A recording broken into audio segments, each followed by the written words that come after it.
Eh bien voilà, frères et sœurs, on va entamer cette petite réunion. Là où deux ou trois sont assemblés, eh bien l'Éternel est parmi nous, le Seigneur Yeshua est parmi nous aussi. Et je vais vous entretenir de ce que j'appelle les maladies de la foi. Dans le domaine spirituel ou de la foi, pour moi c'est pareil, il faut toujours un équilibre. Il faut un équilibre dans toute chose. C'est donc un manque ou un excès qui provoque un déséquilibre, qui conduit à une maladie, que ce soit physique, psychologique et spirituelle aussi. Alors, comment on fait pour le déterminer, cet équilibre ou ce déséquilibre? Eh bien, c'est comme en médecine. En médecine, on compare un organe malade à un organe sain. Voilà, on détermine, par exemple, un organe sain, le foie, doit être d'une telle couleur, d'un tel poids, doit sentir cette odeur-là. Et lorsque le foie ne correspond pas à ces critères-là, c'est qu'il est malade, c'est qu'il n'est pas normal. Eh bien, si cet organe présente des imperfections, il en va de même pour la foi. C'est-à-dire qu'on peut rencontrer des gens qui sont très pieux, qui sont à Yeshua, qui sont au Seigneur, des croyants, quelle que soit la dénomination, quelle que soit la conviction, mais qui ne sont pas en phase avec la sainte doctrine. Ce n'est pas leur attention que je vise ici, c'est une simple constatation. Mais je crois que auparavant, il va falloir définir ce qu'est la foi. Si vous rencontrez des gens et ces gens vous demandent « Est-ce que tu as la foi ?» Qu'est-ce que vous allez leur répondre? Comment vous allez définir la foi? Dites-moi un peu comment vous feriez. Je dis « Est-ce que tu as la foi, toi ?» Si je pose la question « Est-ce que tu as la foi ?» Jean-Baptiste, est-ce que tu as la foi? Qu'est-ce que tu vas me répondre? Oui, je vais dire oui, j'ai la foi.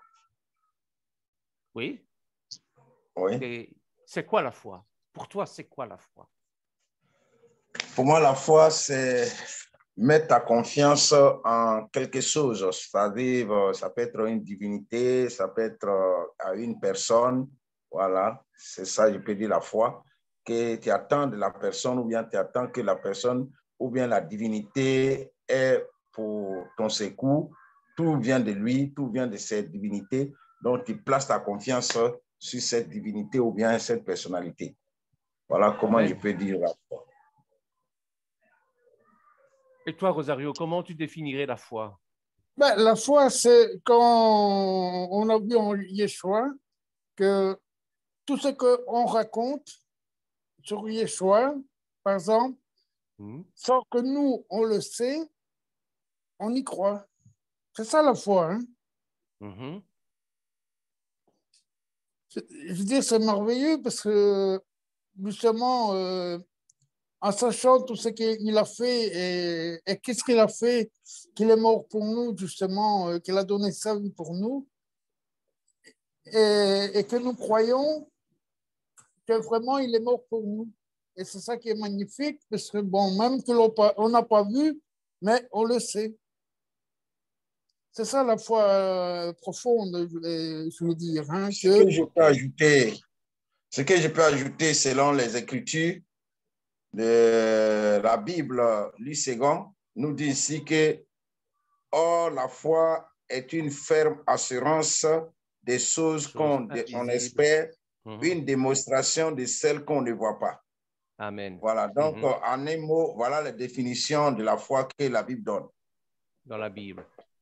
Et toi, Violette, je te demande, est-ce que tu as la foi? Eh C'est bien, quoi oui, pour toi? bien sûr, hein, c'est automatiquement oui. Donc, et de croire, comme le pasteur Jean-Baptiste vient de dire, de croire en quelque chose que tu ne vois pas.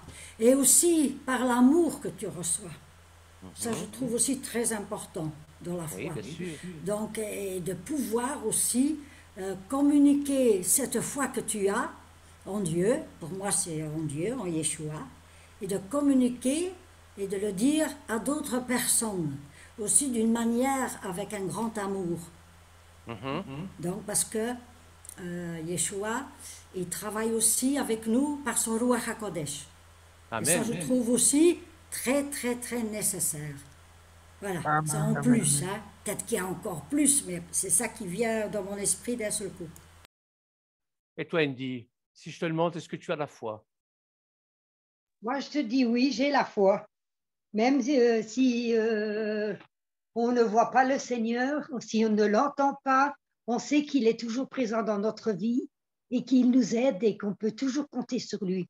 Alors oui, j'ai la foi, je crois, je crois au Seigneur. Amen. Mais voilà, c'est une question cruciale. Vous comprenez bien que c'est une question cruciale pour la plupart des hommes.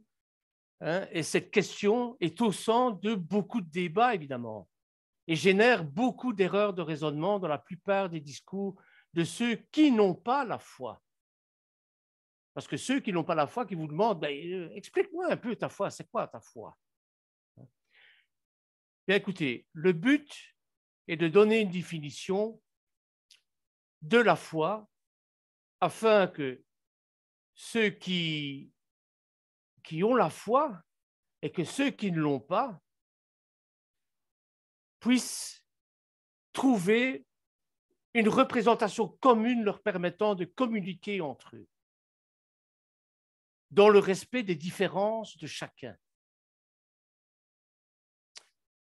Alors l'approche sémantique vise bien sûr à démystifier un certain nombre d'idées reçues et a pour but de clarifier les choses, sans juger pour ou contre la foi.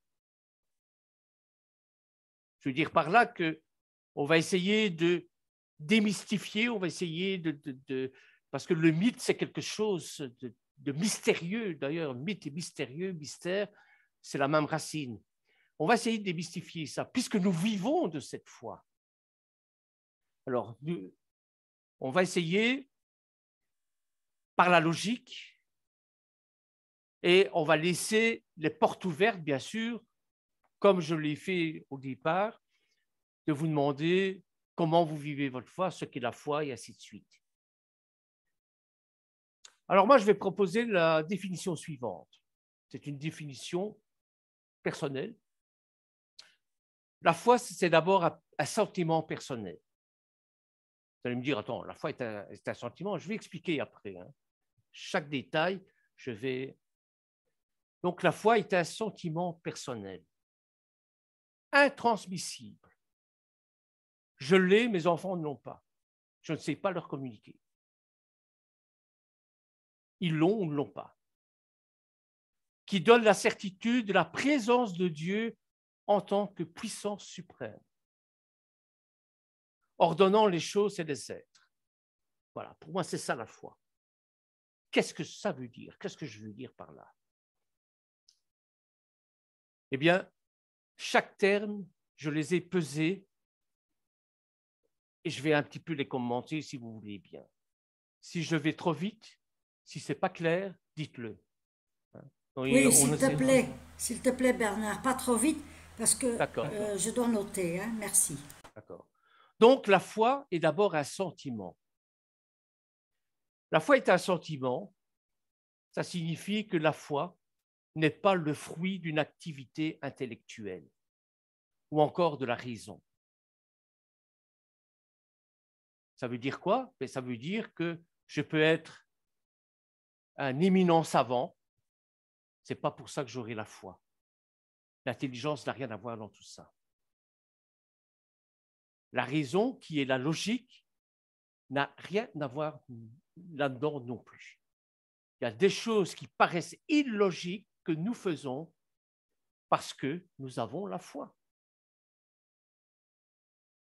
Quand nous prions, nous avons une position, par exemple, devant rien, puisque on peut se représenter, on ne peut rien représenter. C'est complètement illogique. Voyez?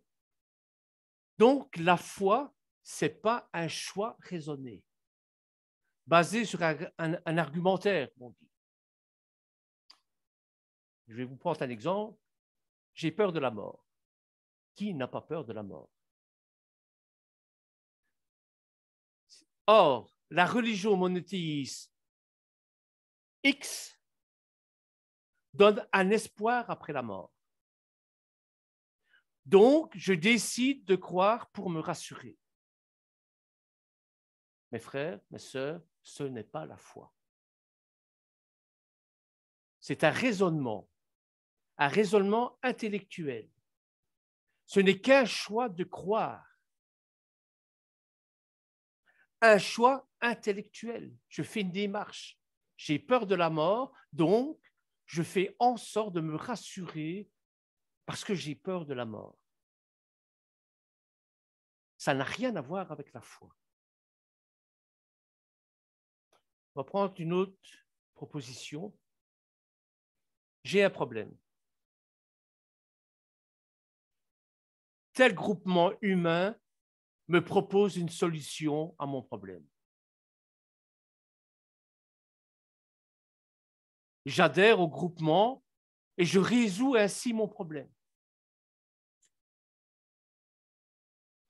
On voit que ce que les gens appellent la croyance ou la superstition est un type de raisonnement intellectuel qui n'a rien à voir avec la foi.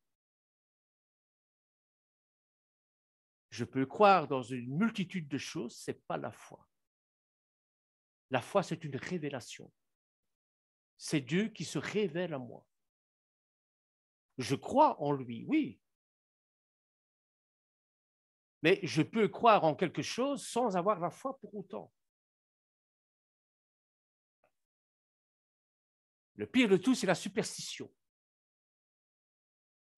La superstition, donc, c'est un type de raisonnement intellectuel qui n'a rien à voir avec la foi, avec Dieu, mais qui est au contraire très prosaïquement humain, très grégaire. Grégaire, ça veut dire on a tous besoin des uns des autres.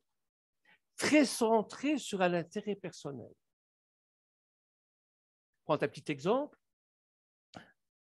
J'ai une de mes voisines, une brave dame, qui est catholique, pratiquante.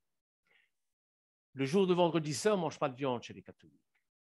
En commémorant la scène, la passion de Yeshua, ils ont décidé de ne pas manger de viande. Et un jour, je la vois courir, comme une dératée, je la vois courir. Je dis, mais enfin, Madame Michel, qu'est-ce qui vous arrive? Elle me dit, oh, laissez-moi passer, il faut vite que j'aille à confesse parce que j'ai mangé de la viande le vendredi saint. Oui, et alors? Bon, on ne peut pas manger de viande le vendredi saint, vous ne le savez pas. Ben non, je ne le sais pas. Bon. Et si j'ai mangé de la viande le vendredi saint, je risque d'avoir une maladie grave, peut-être un cancer de la gorge. Donc, il faut que j'aille vite me confesser. Ça, c'est de la superstition. Ça n'a rien à voir avec la foi. La croyance est un choix de croire pour des raisons identifiées, profitables à la personne. La croyance, ce n'est pas la foi. La foi est un sentiment comme l'amour. Et généralement, les deux vont de pair. Et généralement, les deux vont ensemble. Généralement, l'amour découle de la foi, de la véritable foi en Dieu. On ne peut démontrer par des équations mathématiques que l'on aime une autre personne. Demandez-moi, qu'est-ce qui fait que j'aime ma foi, que j'aime ma femme? Je suis incapable de vous le dire. Je ne sais pas comment c'est arrivé, mais je l'aime. C'est elle et pas une autre. Comme je suis incapable de démontrer le contraire. Pourquoi je n'aime pas une autre femme que la mienne, que j'aime celle-là et pas une autre? Je ne sais pas vous le dire. Avec la foi, c'est pareil. On pourra argumenter sans fin sans avoir les moyens de conclure. La foi obéit au même mode de fonctionnement. Elle est indémontrable. Et on ne peut démontrer son contraire non plus. Pourquoi j'ai la foi? J'ai très difficile, je ne sais pas vous, mais moi, c'est pénible quand je dois expliquer pourquoi je crois en Dieu. Oui, je m'accroche bien sûr aux Écritures, etc., mais l'expliquer vraiment, j'ai vraiment du mal. Comme une personne qui ne croit pas en Dieu, quand elle me dit « je ne crois pas en Dieu », a du mal de m'expliquer pourquoi elle ne croit pas en Dieu et que moi, j'y crois.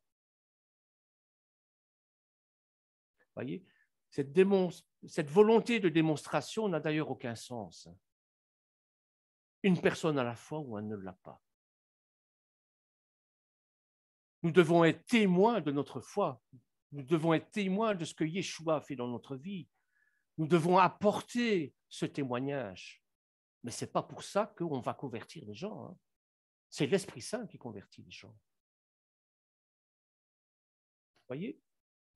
Donc, la foi est un sentiment personnel, intransmissible. Ça va jusque-là? La foi Oui, ça va. Donc, la foi est intransmissible, c'est un sentiment personnel, comme l'amour. La foi est une expérience subjective, reconnue comme telle. Elle n'a pas de valeur d'objectivité. Je suis très subjectif à cause de ma foi. Au contraire de tout ce qu'on pourrait entendre. Ainsi, on n'enseigne pas la foi, du moins au sens des enseignements classiques. Enseignements que l'on pourrait qualifier de livresques, puisque nous sommes des gens du livre, puisque ma foi est basée sur les Écritures, la révélation de Dieu et le concret qui est de la Bible, c'est-à-dire les Écritures. On enseigne l'histoire des religions, ça oui, ou la vie des grands hommes liés d'une façon ou d'une autre à une tradition religieuse. Oui. Abraham, Isaac, Jacob, Joseph, Rahab, Rachel, Léa. Oui, Salomon. Mais enseigner la foi, on n'enseigne pas la foi. Certaines thèses soutiennent que l'on peut enseigner la foi, dans le sens où certaines personnes pourraient accélérer la révélation.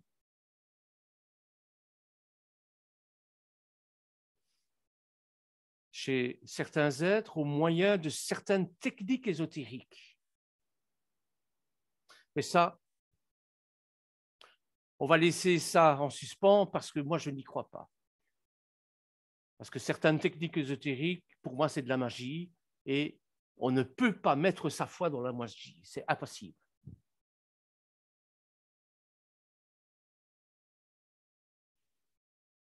Alors, la foi est personnelle et intransmissible. Moi, je ne peux pas convaincre, on ne peut pas convaincre intellectuellement quelqu'un d'avoir la foi. Comme on ne peut pas convaincre un homme ou une femme de foi de la perdre. Parce que la foi, ça peut se perdre aussi.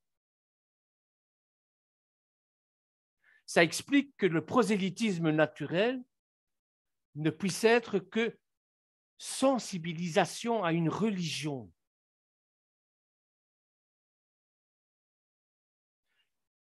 Mais elle ne devrait jamais prétendre à convaincre de l'existence de Dieu. C'est Dieu lui-même qui se révèle. J'ai amené quelques personnes au Seigneur, mais ce n'est pas moi qui les ai convaincus. C'est la Roua Kodesh, c'est l'Esprit Saint. Est-ce que vous comprenez ce que je veux dire?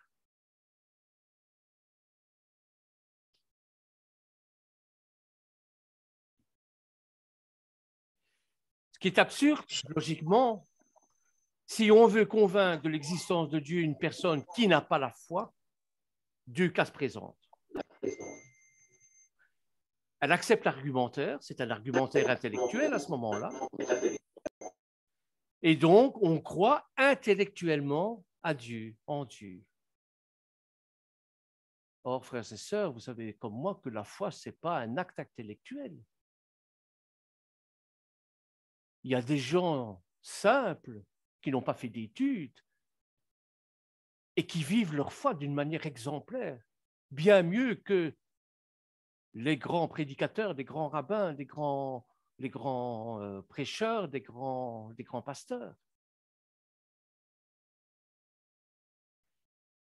Donc, ou bien ces gens-là acceptent l'argumentaire, ou bien ils refusent l'argumentaire et refusent la question de Dieu intellectuellement. Prouver Dieu A plus B, c'est impossible. Moi, je suis cartésien, mathématicien, je ne sais pas prouver A plus B que Dieu existe, donc il n'existe pas. Vous allez entendre ce genre de raisonnement, qui est aussi valable que celui qui croit en Dieu. Prouve-moi que Dieu existe, A plus B. Alors, on a bien sûr tout un tas de théories là-dessus.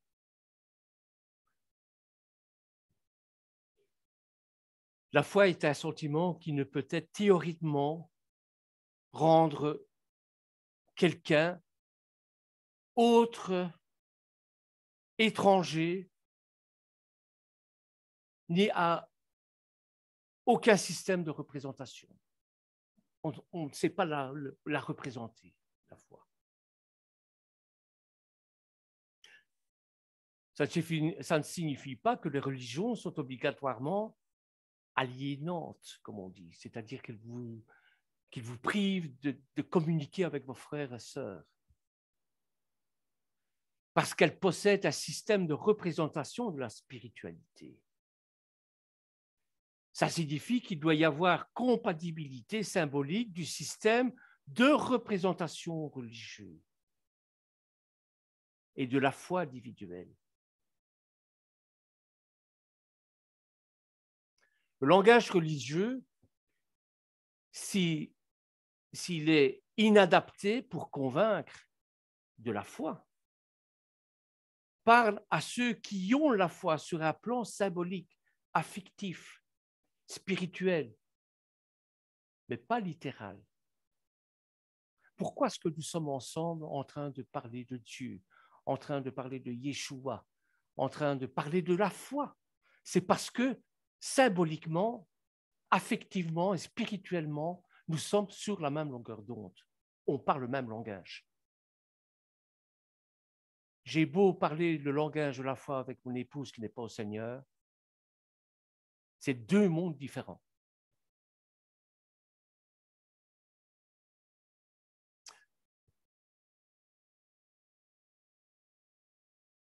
Donc,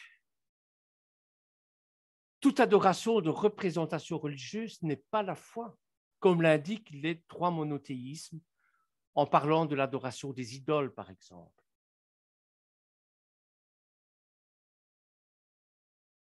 Voyez?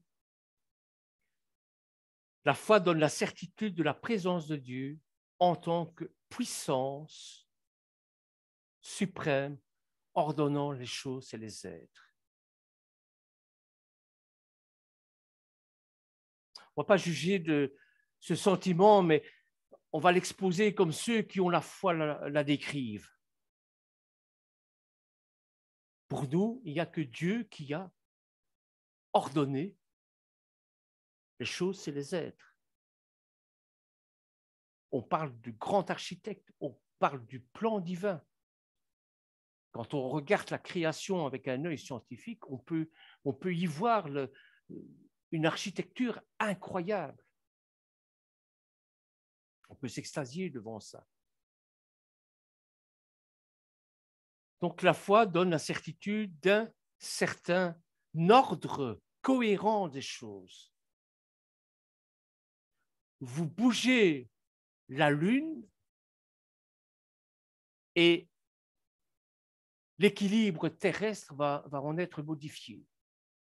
Spirituellement, on nous dit qu'au moment de la chute, au moment que Adam et Chava a commis le péché, que la terre a bougé sur son axe et tout a été modifié. C'est une métaphore, bien sûr. Comprenez? Donc, la foi donne la certitude d'un certain ordre cohérent des choses. Vous enlevez le grain de sable et le monde entier, la galaxie entière, s'écroule.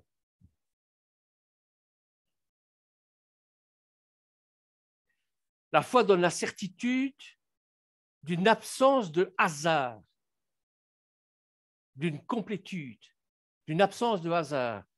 Quand on dit, ouais, mais ça, c'est l'effet du hasard. Non, le hasard n'existe pas. Pour un croyant, c'est Dieu qui passe incognito. Parce que tout est dans sa main. Tout est dans la main de Dieu. Ce qui arrive de bien comme de mal, qui est toléré par lui. Parce que lui, il sait pourquoi il y a ça. Nous, avec notre temporalité, c'est impossible de le savoir, parfois. Ce n'est que des années plus tard qu'on dit, bah oui, voilà. Donc, il n'y a pas de hasard. La foi ne se présente pas comme un choix intellectuel entre un monde avec Dieu ou un monde sans Dieu, mais comme l'assurance de la vérité de la présence de Dieu.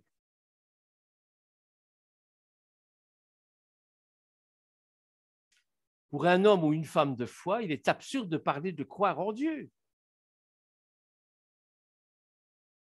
Mais plus, je vais dire, normal de parler de la présence de Dieu. Les Juifs appellent ça la Shrina. La foi donne la Shrina ou l'Esprit Saint. La foi donne une certitude subjective d'un ordre du monde et des hommes. Elle ne se pose pas en tant que question intellectuelle. Donc, il faut oublier les démonstrations mathématiques de l'existence de Dieu. Je ne veux pas dire pour ça que mon Dieu auquel je crois, dans lequel j'ai la foi, n'est pas le Dieu de la science. Ce n'est pas ça du tout. Pour les gens de foi, la question de l'existence de Dieu n'est donc pas une question permise, licite, du point de vue de la logique. Dieu ne se démontre pas, il est. C'est pour ça qu'on l'appelle l'Éternel, qui serait pour moi le qualificatif, le nom le plus approprié. Yutevavke, l'Éternel. Il est. Il n'a pas de commencement, il n'a pas de fin. Il est. Je sais que c'est très difficile de concevoir ça. C'est comme l'amour. L'amour se ressent ou ne se ressent pas. J'aime telle personne, j'aime pas, enfin, je ne ressens pas de l'amour pour une autre personne. C'est comme ça.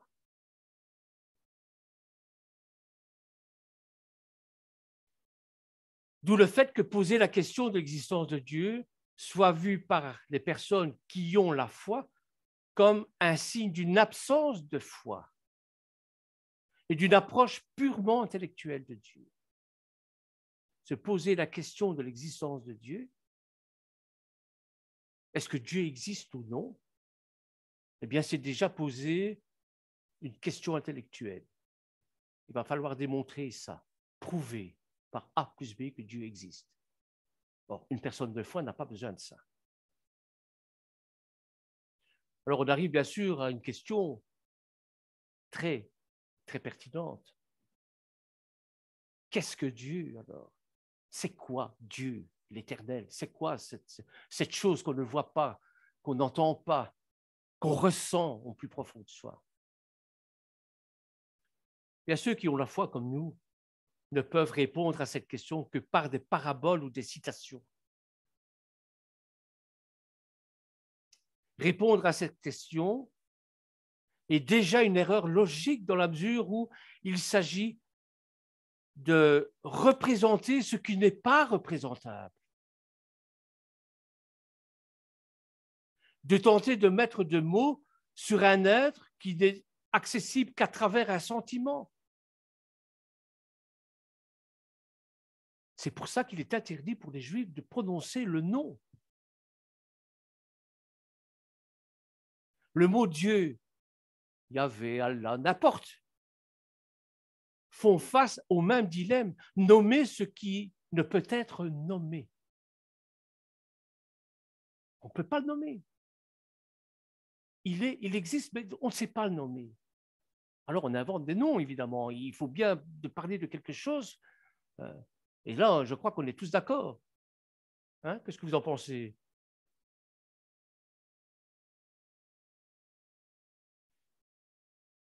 Y a-t-il des degrés dans la foi? Bien oui. Le premier degré de la foi est la foi dite véritable. La révélation pure. Saul de Tarse, poif, qui tombe à bas de son cheval et qui entend cette voix intérieure qui lui dit « Saul, pourquoi me persécutes-tu » Abraham qui entend cette voix à l'intérieur de lui-même, « Lech lecha » quitte tout. Moshe au buisson ardent. On nomme souvent la foi des choses qui ne sont pas la foi, mais de la croyance ou de la superstition, je vous l'ai dit tout à l'heure. À noter que la croyance n'a pas une structure religieuse. Je peux très bien croire en moi-même. Et c'est parce que je crois en moi que je peux réussir dans la vie. Je ne dis pas réussir sa vie, je dis réussir dans la vie. C'est parce que j'ai confiance en moi. C'est parce que j'ai foi en moi. C'est parce que je me connais et que j'ai foi en mes capacités. Vous voyez? Parfois, on est bien surpris. Goliath était sûr de lui.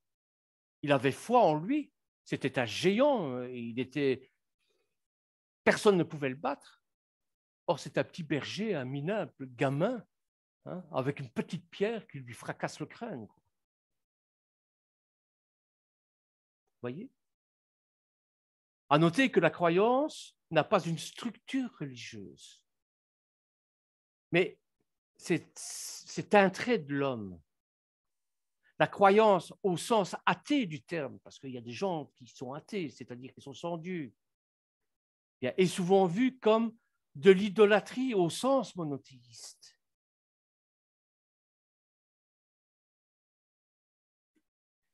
Le mystique des trois religions monothéistes ont décrit plusieurs degrés dans la foi. Mais ces notions restent nébuleuses pour le commun des mortels dont nous sommes. On n'est pas tous égaux devant l'Éternel, devant notre foi, sur nos parcours de foi. Celui qui s'est fait baptiser aujourd'hui n'a pas l'expérience de celui qui s'est fait baptiser il y a 30 ans. Il y a toute une évolution qui doit se faire. Vous êtes d'accord avec moi?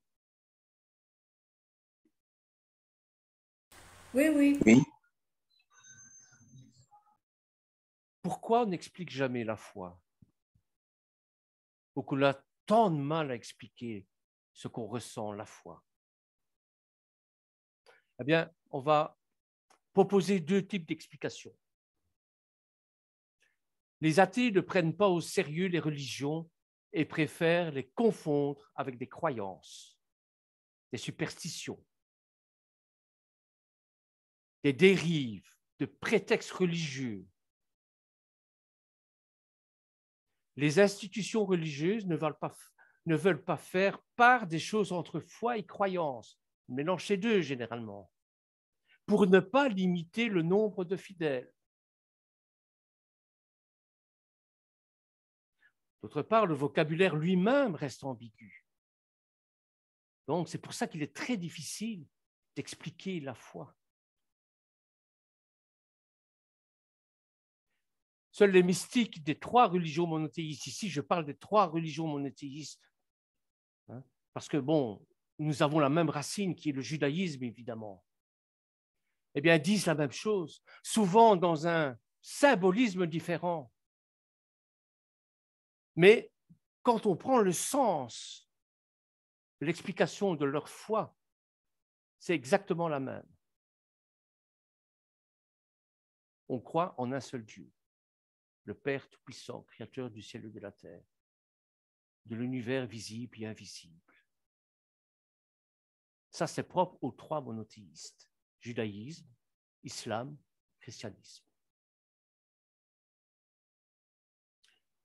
Les erreurs logiques à ne pas commettre en parlant de foi, c'est aborder la foi en regardant les autres. C'est une erreur qu'on commet souvent.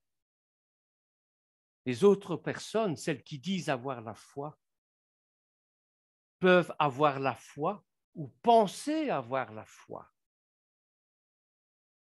Et en tout état de cause, il est imprudent de définir la foi par rapport à l'autre.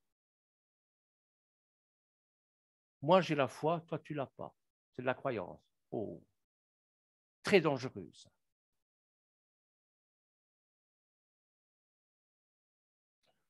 On peut regarder la foi des autres sans avoir la foi.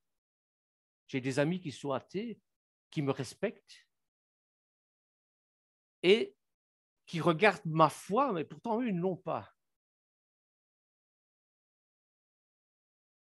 Sans pour autant me considérer comme si j'étais dans l'erreur, dans la superstition.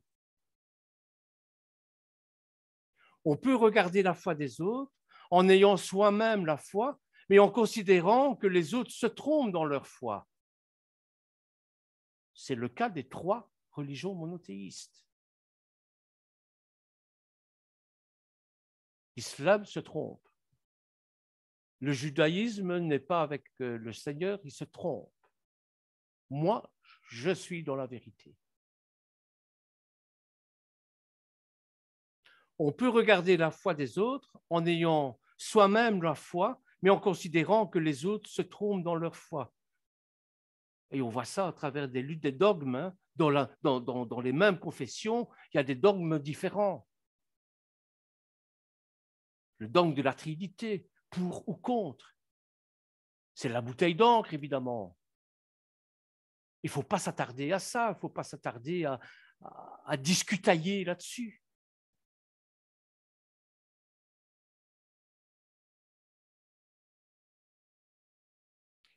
On peut regarder la foi des autres sans comprendre la teneur de leur foi. Et donc, étant soi-même dans l'erreur sans s'en rendre compte. Etc., etc., etc. Donc, il ne faut pas regarder, il ne faut pas se mesurer à la foi d'un autre. Jamais. Il n'y a donc aucun sens logique dans la mesure où la foi est une relation personnelle à Dieu. Ma foi, c'est ma foi. Elle est à moi, c'est une relation personnelle avec Dieu que j'ai. Comme chacun d'entre nous, vous avez aussi une relation toute personnelle avec l'Éternel. Ça ne veut pas dire pour ça qu'en communauté, nous n'avons pas la même foi. Une foi semblable. Vous comprenez?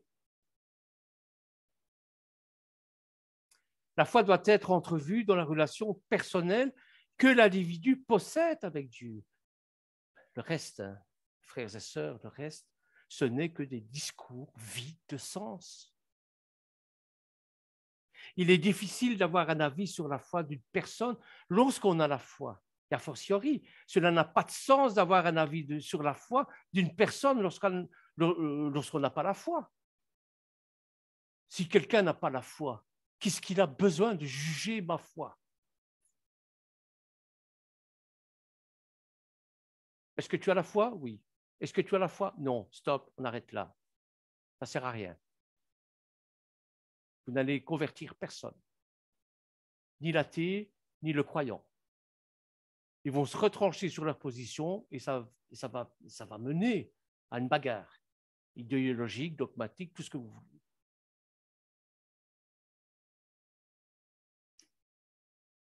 Aborder la foi selon le schéma sociologique, c'est possible aussi. L'imprudence du raisonnement exposé ci-dessus, ce que je viens de faire, devient dans le cas une analyse sociologique de la foi.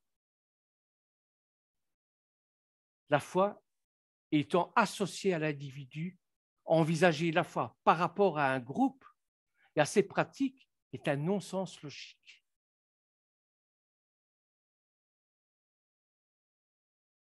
Tout au plus peut-on intellectuellement condamner des incohérences ou des erreurs, oui.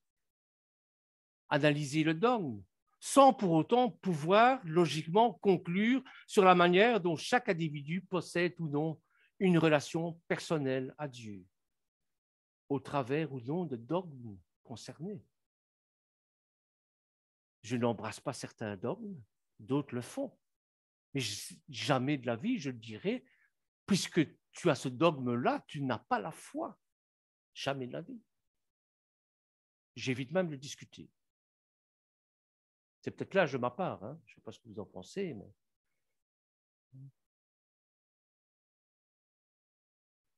Donc, d'une manière sociologique, analyser la structure religieuse, mais non le sens que cette structure apporte à ses membres, eh bien, on ne fait que de la sociologie religieuse. Les bénédictins vivent de telle manière, les trappistes d'une telle manière, les sadducéens vivent d'une telle manière, les pharisiens vivent d'une autre manière, les esséniens encore autrement. Et je ne fais que de la sociologie, là.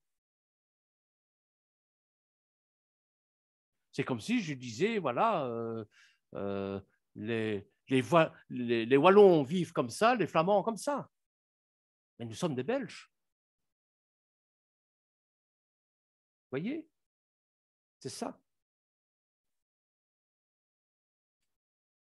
Donc, il faut être très vigilant à ne pas commettre des contresens sur les messages du dogme, par exemple, des dogmes. Car si le sens du dogme peut être, un dogme, c'est quoi? C'est une partie de la vérité. C'est ça, la définition du dogme. Mais le dogme doit servir dans une structure religieuse à libérer l'individu. Or, dans la plupart des confessions que j'ai rencontrées, les dogmes servaient à emprisonner le fidèle.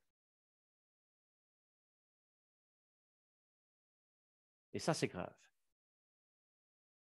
Car nous avons quand même une religion de liberté, de libération.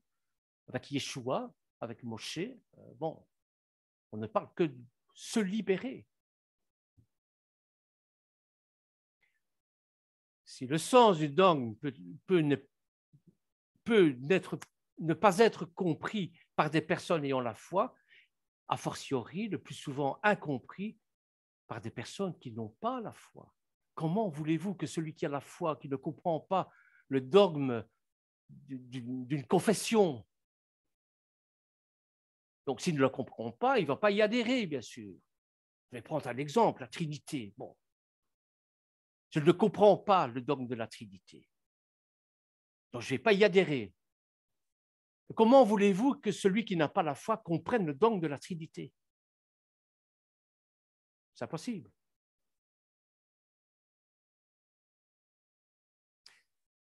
Le piège du destin, bien sûr, c'est accepter l'idée de la foi et être étroitement lié chez beaucoup de personnes à la représentation intellectuelle du destin, le fatum en latin, dans lequel l'homme serait dans une de ces catégories. L'homme serait totalement libre sur terre, sous-entendu sans Dieu. Ça, c'est le fatum, c'est le destin. L'homme posséderait une certaine liberté, vision de certaines religions ou de certaines branches ou certaines confessions. L'homme serait totalement déterminé par Dieu et le libre arbitre dans tout ça.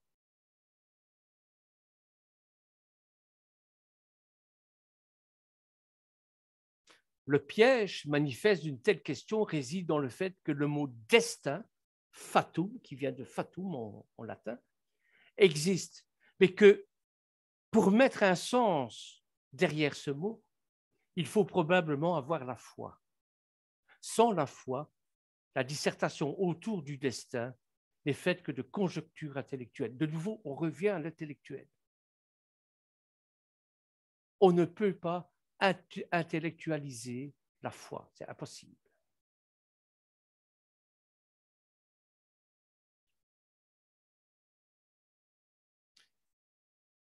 Alors la foi dans la Bible, bien sûr, notre frère Jean-Baptiste en a donné la définition. La foi elle-même fournit sa propre définition du mot, pistis en grec. C'est ça la foi. La foi est une forme d'assurance des choses qu'on espère, une démonstration de celle-ci qu'on ne voit pas. C'est dans Hébreux, chapitre 11, verset 1. C'est bien ça, hein, Jean-Baptiste? Oui, c'est ça. Donc, la foi est donc la substance, l'assurance de ce qu'on espère, mais qu'on n'a pas encore reçu. On espère à la vie éternelle. On se sent déjà sauvé. Mais est-ce qu'on a déjà reçu la vie éternelle? Ben, nous avons la ferme espérance que oui. La foi, c'est-à-dire la confiance et la croyance, nous sert aussi de preuve de l'invisible. Il y a le monde visible, le monde invisible.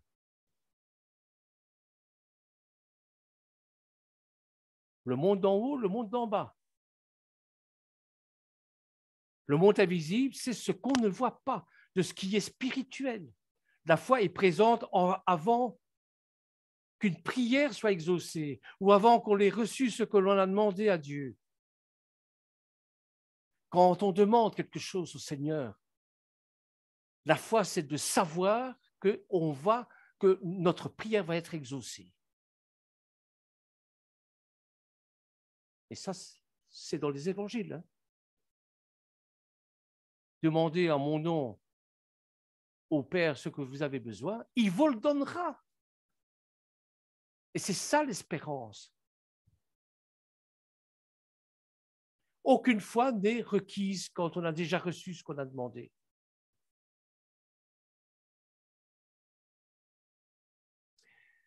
Voilà un petit peu toutes les définitions que vous pourrez avoir avec la foi.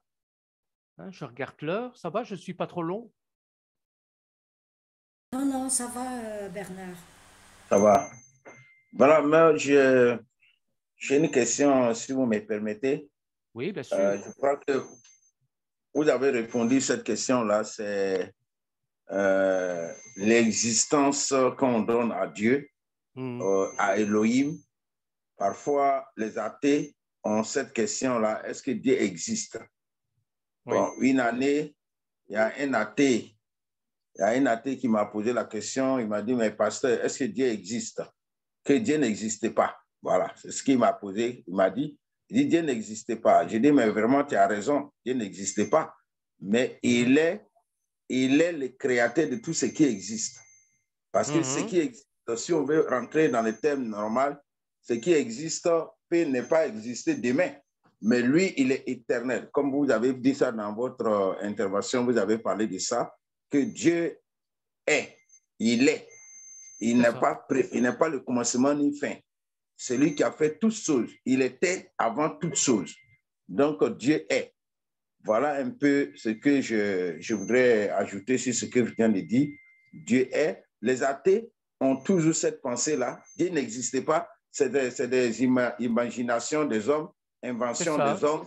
Voilà, c'est tout leur raisonnement qui est là. Donc, moi-même, quand ils disent ça, moi-même, je prends les paroles et puis je reviens avec eux pour leur dire non, vous avez raison, Dieu n'existait pas, mais il est éternel. Il est éternel. Il est le créateur de tout ce qui existe. Moi, mon père existait, mais il n'existe plus. Il est mort. Il n'existe plus. Aujourd'hui, moi, j'existe. Demain, je peux ne plus exister. Donc, ça veut dire que Dieu est. Il est éternel. Donc, tu ne peux pas dire ça pour te justifier que Dieu n'existait pas, rentrer, sortir ici. Même ce que tu es en train de dire, tu es en train de le glorifier aussi. Tu es en train d'adorer Dieu de cette façon. Il dit, ah, vraiment, tu m'as eu, un pasteur, tu m'as eu. Je dis, mais c'est la vérité. Comme vous venez de dire, oui. Ce n'est pas une affaire intellectuelle. Vous, les athées, vous raisonnez de manière intellectuelle, mais c'est dans l'esprit que les choses se passent. Donc, voilà un peu ce que je vais dire, quoi. Tu as très bien résumé mon intervention, c'est exactement ça. C'est exactement ça, c'est-à-dire que dans la Bible, il y a 3 temps. Il y a l'éternité, il n'y a pas de commencement, il n'y a pas de fin.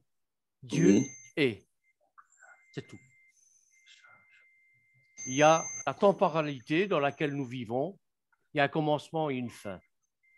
Et pour comprendre l'éternité, ce n'est pas facile. Parce que justement, on l'est limité puisqu'on a un début et une fin. Il y a la perpétuité, c'est-à-dire il y a un commencement, il n'y a pas de fin. Oui. Voilà les 3 temps qu'on peut rencontrer dans la Bible.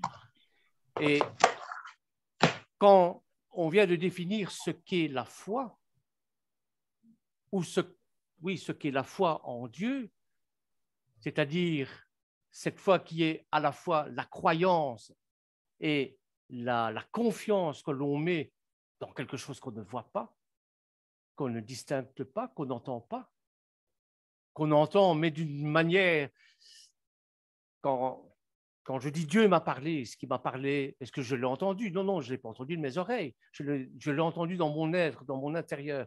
Mais allez expliquer ça à quelqu'un qui ne croit pas.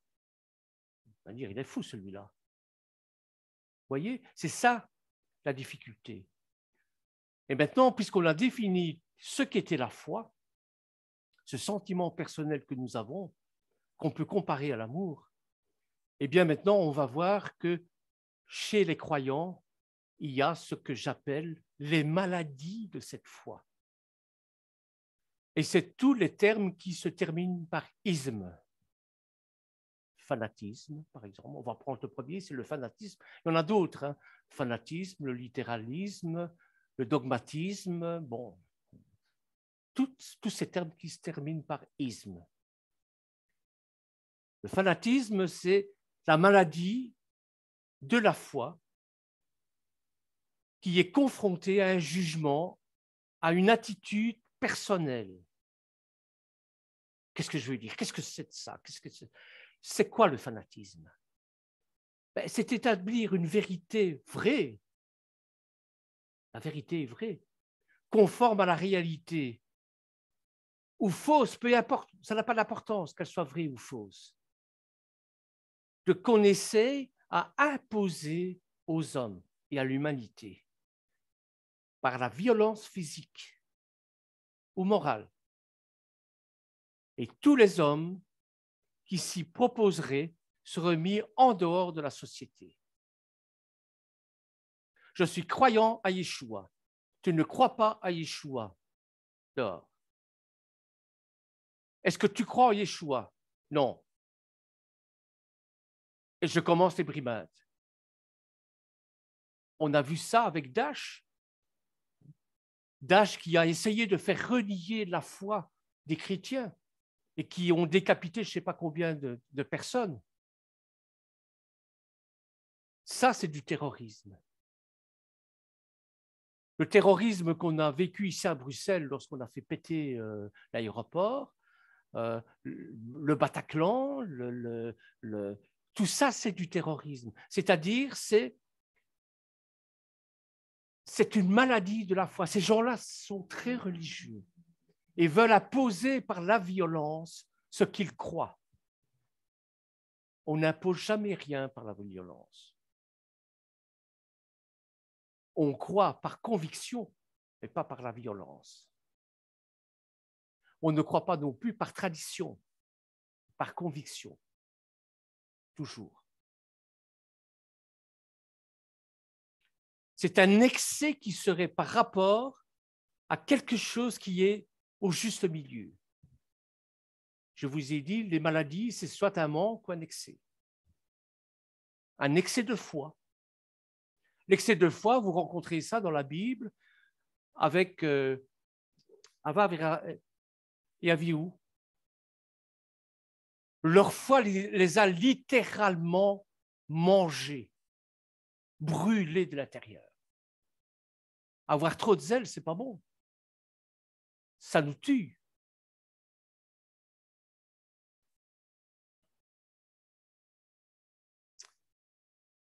Donc, c'est un excès qui serait par rapport à quelque chose qui est juste au milieu.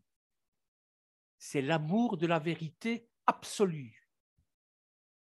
La recherche de la vérité absolue. L'excès inverse est le relativisme religieux par rapport à la vérité. Ouais, mais tout est relatif. Hein. Oui, mais. C'est le oui, mais. Ouais, il ne faut pas prendre ça au premier degré. Hein. Est-ce que vous comprenez ce que je veux dire? L'idée devient alors une idole et exaltée comme un degré incroyable. Les fanatiques religieux, ce sont des idolâtres. Leur idéologie, c'est comme un dieu. Ça doit être comme ça. Hors de l'Église catholique, point de salut. C'est vrai que sans l'Église, il ne peut pas y avoir de salut puisque le salut, c'est Yeshua.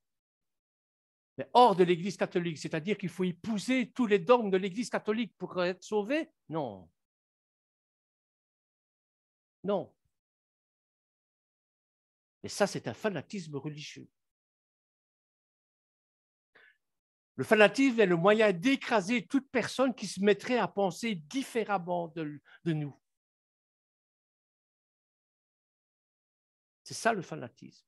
Tu ne penses pas comme moi, je t'élimine. Nous avons des exemples dans la Bible. Hein. L'amour de Dieu est si grand qu'il ne laisse plus de place à l'homme pour se développer. Et l'inverse est vrai aussi.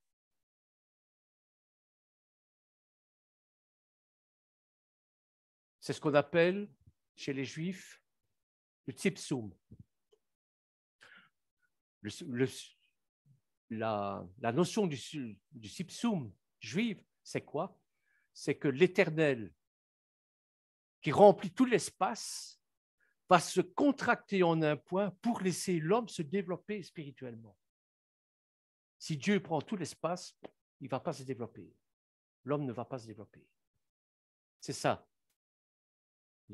l'idée du tzipsoum. Les chrétiens, c'est la kénos. C'est un terme en grec qui veut dire se dépouiller de tout. Donc, ça veut dire faire table rase de tout pour laisser venir l'Esprit Saint en soi.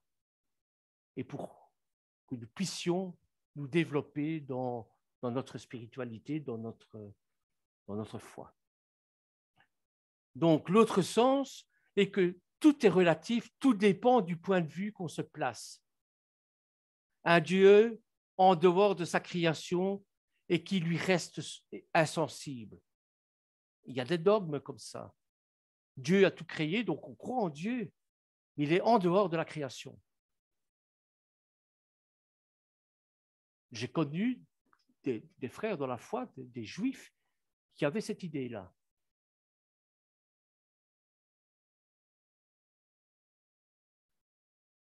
On a l'impression que le fanatisme, selon un dichototoire, est surtout religieux. Or, il est partout, le fanatisme. On rencontre le fanatisme artistique, on rencontre le fanatisme scientifique, avec le Covid, par exemple. Il y a des gens qui ne croient que ce que le gouvernement dit et dans les scientifiques, qui prônent de se faire vacciner, etc., etc., etc. C'est un fanatisme. Le fanatisme religieux, bien sûr, ça entraînait quoi? Ben, les guerres de religion. Moi, j'ai la vérité, toi, tu ne l'as pas. Et on se tape dessus.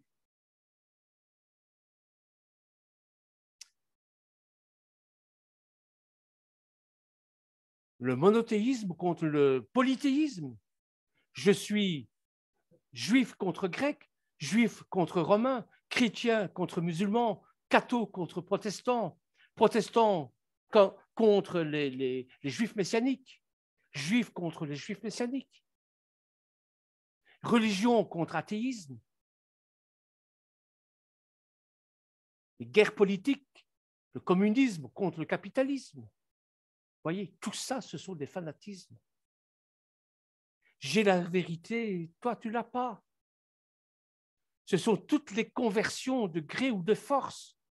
Il faut comprendre que le fanatisme est accompagné de l'espoir que le monde entier sera converti à cette idéologie, quelle qu'elle soit. Parce qu'on estime que cette idéologie est la vérité avec un grand V. Si je ne parviens pas à te convertir à mon idéologie, je te supprime. Bush invitait les citoyens à se convertir à l'islam, car il trouvait que l'islam allait conquérir le monde. Ces hommes tuent par amour, mes frères et sœurs. Est-ce qu'on peut tuer par amour? Mais bien sûr que non. Quand une religion, une idéologie, un dogme a des germes de meurtre en son sein, eh bien, ce n'est pas ça qui nous est enseigné. Ces hommes tuent par amour de la vérité ou de Dieu, au nom de Dieu.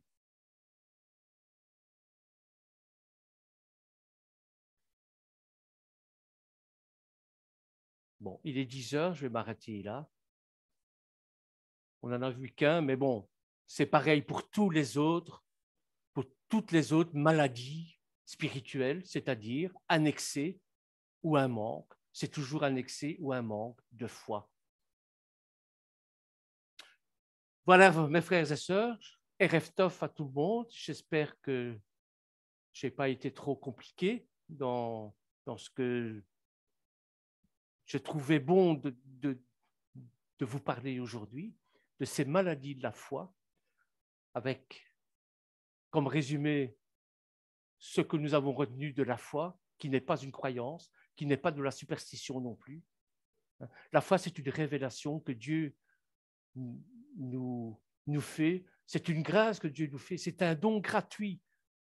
Parce que, et ça c'est déjà le croyant qui parle, parce que nous ne méritons qu'une seule chose, c'est la mort.